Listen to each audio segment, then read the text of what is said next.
So, hello everybody, here I'm back with blocks in the East. I've now done quite a lot already. I have separated all of the units and put them into trays, as you can see here. So this is some of the axes, and I've also put some stuff in baggies. So this would be Army Group Central, all in one bag. And I've done the same for the Soviet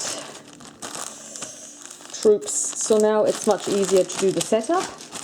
And while I was doing this, I actually realized that I had lost one of the stickers, which wasn't that bad, because you can actually, if this ever happens to you, first of all, you get 2 additional blocks for each color. So I had enough blocks. I had an empty block, but what you can do is, and that's what I did, I actually took this and I scanned it and then I printed it off and then I cut out the missing sticker. So now I've got everything that I need. I'm going to play the basic game, and I'm going to play the very easy Road to Leningrad. As you can see here, it's got it says here, this scenario is the easiest in the game. So I think this is the best way to get started. We use an easy one. And the map area is Germany, Baltic states, Soviet Union, north of the Dwina River. So basically,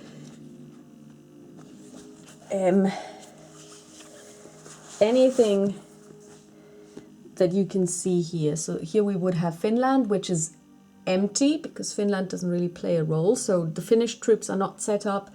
Here, up here, you have the Leningrad military district, and they have been deployed. You've got Leningrad. And down here, you have the Soviet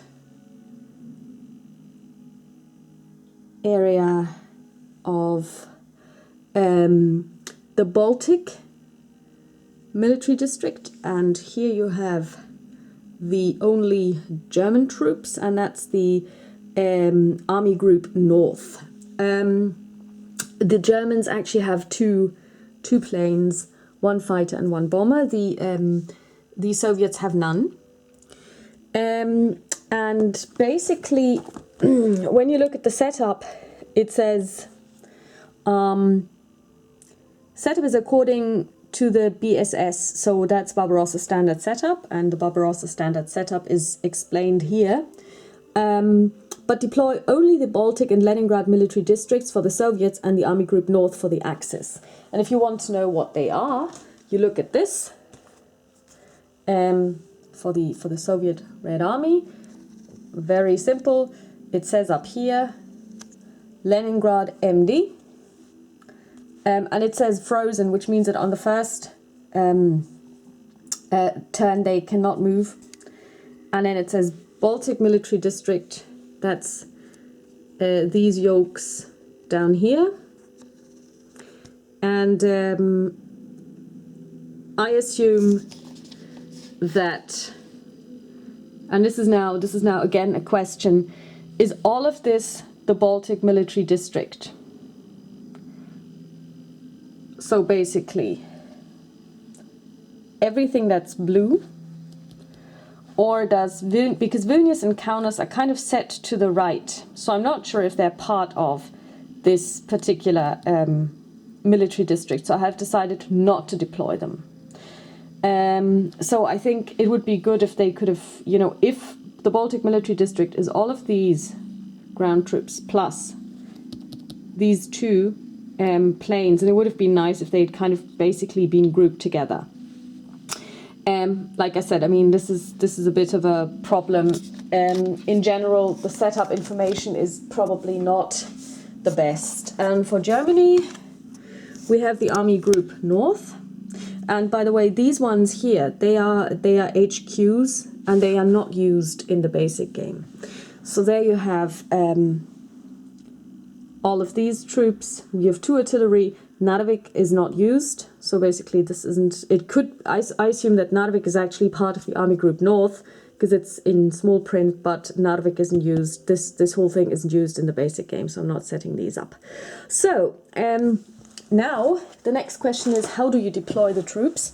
And it says in the rules that you always deploy the Soviet Union troops on the east of the border. And you can see the border here. It's the red line here. That's the Soviet border.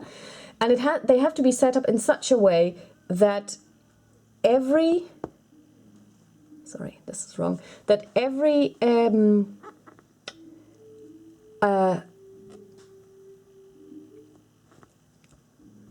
foreign east of the border hex is in the zone of control of one of the troops, which is not necessarily possible because, you know, the zone of control for this one is just basically this one here and this one and this one. So I don't know, maybe I misread it, or maybe there's a mistake in the rules because I have not been able to deploy them accordingly. So when we look at the deployment here, it says, generally the Soviet units must be deployed on the east side of the Soviet national border. All Soviet units with a colored dot must be deployed in the appropriate Soviet military district. And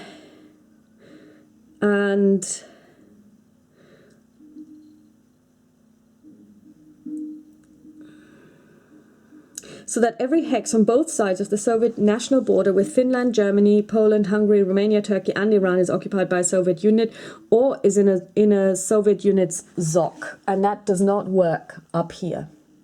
Because in order for this particular hex to be in the zone of control of one of the Soviet Union's zone of controls, as you can see here, zone of controls 1, 2, 3, 4, 5, 6. It's only these ones. So up here, I don't know. I mean, maybe this is a mistake, an error in the rules. I don't know. Anyway, I've set them up. I'm quite confident that I've set them up correctly. As you can see, I've got the two planes, and each one is in a different city. You have Danzig and you have Königsberg. And as for stacking, it says here that no more than 4 units from the same faction can be stacked, and no more than 2 ground combat units. So I take this to mean that in theory you could have 1 infantry, 2 infantry, and then an artillery, which is 3. Or for example, here I've got a tank, infantry and artillery, and the 4th one could be air support. So now I've set it up, and now we turn to the, oh, by the way, what I've done is I've printed off these really lovely charts which I found on Board Game Geek. They explain movement points for each type of unit. So here we've got the infantry and cavalry and artillery movement points, and attack and defense values. So as you can see here, infantry at Tech 2, attack and defense is only successful if you roll a 6. If you upgrade to Tech 3, attack is still 6, but defense is already at 5. So as you can see, the idea is that the more advanced the technology becomes, the easier it is to hit and to defend. And they have the same for the bombers, the fighters, and over here for the armor. So the tanks, tankette, armor HQ. So this is something that I found on Board Game. You can also see it on the actual map here. But the issue is, if you don't play with all of the maps, then you have too much information. If you don't have enough room, then I actually prefer to have these cards separate, and the same is here for the USSR information. So I'm using these, and now what happens is we play Road to Leningrad. So we play June to September 1941, It has 4 rounds, and as far as I can tell, Germany goes first. So we'll see what happens, and I'll keep you posted.